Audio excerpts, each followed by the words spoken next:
Hey everybody, so today I thought I would film the I Love Drugstore Makeup tag, and that is because I love drugstore makeup, and in fact probably 85% of my makeup collection is drugstore makeup, and I think that for overall the quality that you get in drugstore makeup is just as good as you get in high-end.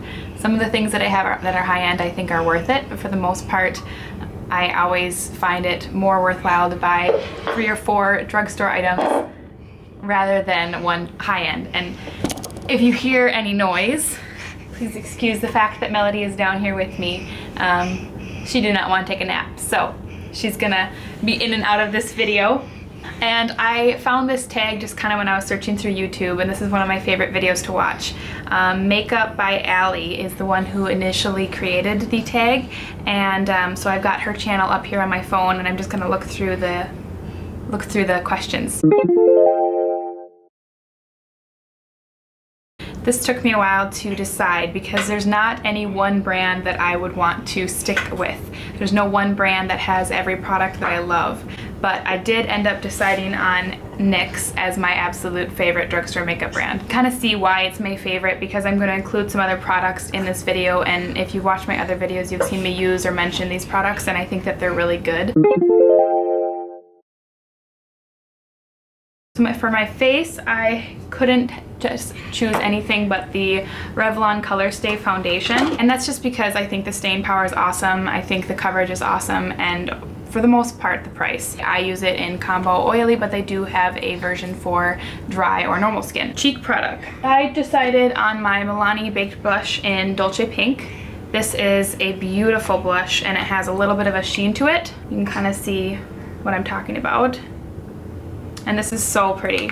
And I got this at Kmart. That's the only store that I have around me that sells it, but it is pretty close, so I like that a lot. My favorite lip products have to be the NYX Butter Glosses. I own 4 of them, and Melody is borrowing one, but I will do a little swatch so you can see the 4 that I have. I have Merengue, Tiramisu, Fortune Cookie, and Crème Brulee, which is the one that Melody currently has. But I'll show a little blurb so you can kind of see what those look like. I am wearing Tiramisu on my lips right now, over top Maybelline Cream Matte Lipstick in Daringly Nude. A really good staying powder. They don't feel too sticky on my lips, and they're very opaque, so I can wear them on their own without a lipstick. And I had to go with an item that I bought because of a lot of people talking about it here on YouTube, and it's the CoverGirl Clump Crusher Mascara. I did not think that this did anything for me. The wand is curved, which I think is supposed to create a lot of definition and curl, I guess, but it didn't do anything for me. So I don't know, I just think it's overhyped and didn't give me any definition, didn't give me any volume, and didn't give me any curl. So I would not recommend that to anybody.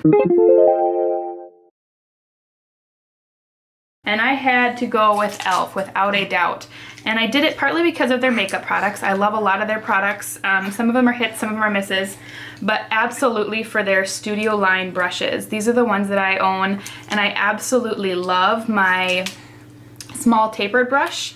This is perfect for setting any powder underneath the eyes or sweeping.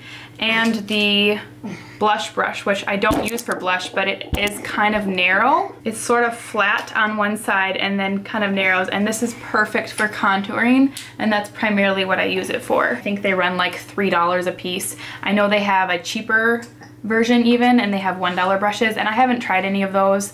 They're probably really good, but these are just so soft and feel like such high quality that I think they're absolutely worth the $3.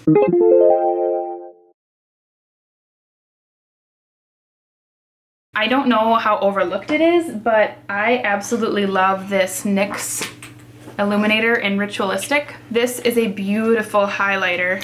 It probably isn't the best for you if you have dark skin, because it might almost be a little too light and bright on your face, but for anybody who's my skin tone or lighter or even a little bit darker than me, this is beautiful. And I couldn't find this in stores, but I got it offline, and I've never really heard anyone talk about this, so I love this. The item that I chose for this was my Pixie corrector in Brightening Peach. This is a salmon tone concealer, and this is meant to cancel out any blueness or darkness underneath the eyes. And this concealer is like perfect for kind of canceling out that darkness, but it was $12. And next time when this runs out, I'm definitely gonna splurge and get a high-end version for, you know, for $20 or something. I know Bobbi Brown makes a salmon colored concealer, and so does Eve Pearl, and those are supposed to be really good. Our Benefits Erase Paste, and those, I mean, aren't much more than this, and this I wish was a little bit more hydrating. This tends to kind of emphasize the fine lines that I already have underneath my eyes, so, you know, it's a really good product, but excuse that. It's a really good product, but would I buy it again for $12? Probably not. This was also kind of hard for me because although I probably have a lot more makeup than some, my collection isn't overwhelming by any means. I do have a few high-end items that I really like, even though I don't have a lot of high-end items in my collection because I just prefer drugstore price. But a couple of I chose 3 high-end items, 2 that I really like and 1 that I'm not a huge fan of, but I know does get some hype on YouTube. The first is Too Faced Chocolate Soleil Bronzer in Medium Deep. This is a beautiful, beautiful neutral bronzer that is perfect for contouring. It's perfect for contouring because it's not too orange, and it does have a little bit of a gray undertone, so it really does a good job of kind of creating those shadows in your cheeks for contouring. But I don't know what the full price of this. I got this a deluxe sample as like a holiday set last year, and I think it was worth what I paid for it, and it smells like chocolate. It smells so good. But the best alternative that I can give to that would be the NYX bronzer in Sunny Bronze. So this one's Sunny, and this one's Chocolate Soleil. The Sunny does have a little bit more of an orange reddish undertone, but I have used it for contouring and it's been just fine. This was $2.99. And I know that this was a lot more than that. The next thing that I really, really love is another deluxe sample, and that's the Hourglass Mineral Veil Primer. This does an awesome job of kind of filling in lines, prolonging the wear of my foundation, and just making my skin look a lot better. Even if I don't put foundation on, I can tell the difference when I use this. And the alternative that I have for that would be the NYX Angel Veil Primer. This to me feels exactly the same. It's not the cheapest. I think this is still like $15. I got it on sale when Ulta had their sale on NYX products, so it was only like $10. It's really a very good primer. The last product that I have a dupe for would be the Estee Lauder Double Wear Foundation, and I just wanted to really quickly mention that I think the Revlon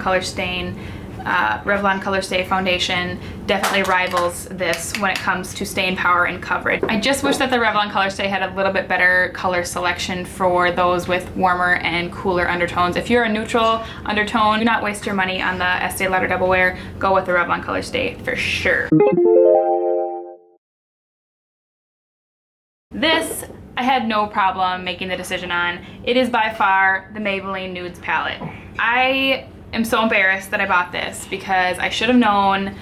It's beautiful. It was only $10, and it got so much hype on YouTube because I know Maybelline reached out to a lot of the really popular beauty gurus on YouTube and sent them this and sponsored videos and made all of us believe that this was an awesome product. I just think that these shadows are crap.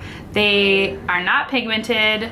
They're not creamy or soft. They're just chalky and have no color payoff. Do not buy this, and if you have already and you love it, maybe I got a really bad dud. Anyways, that's all the questions. Thank you so much for watching, and I will see you in my next video.